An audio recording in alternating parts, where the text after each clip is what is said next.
ఆ ప్రణాళిక తగ్గట్టుగానే మరియు తల్లిని జన్మ పాపము లేకుండా సృష్టించడం జరిగింది. పాప మరణం శోకనివ్వలేదు.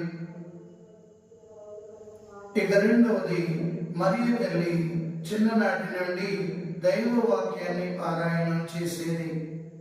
నిరంతరం దేవుని వాక్యాన్ని ధ్యానించే తల్లి.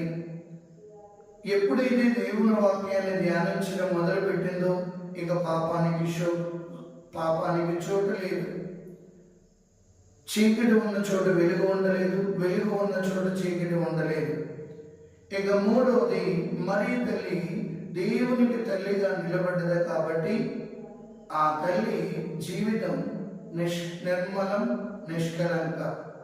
దీనిని పరమగీతాలలో మనం చూసినట్లయితే చక్కని మాట, నా పౌరము నిష్కలంకమైనది అంటున్నాడు సొలొమోను రాజు. కాబట్టి ఆ నిష్కలంకము ఎవరు అంటే మరియు తల్లి. అందుకే మనం లేచిన మేరీ స్వరూపాన్ని చూసినట్లయితే మరియు తల్లి సాతానుని తన పాదాల కింద అణగదొరుకుతుంది.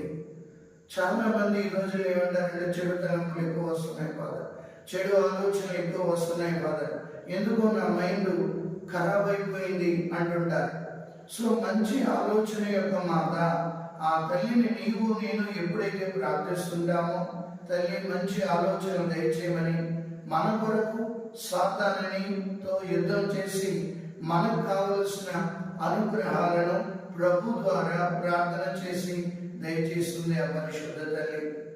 కావున ప్రియులారా, ఈ మంచి ఆలోచన యొక్క మాత ఆ పరిశుద్ధ తల్లిని మనం ఎల్లప్పుడూ వేడుకోవాలి, అర్థించాలి. తద్వారా మన ఆలోచనలు కూడా నిర్మలంగా చేస్తుంది.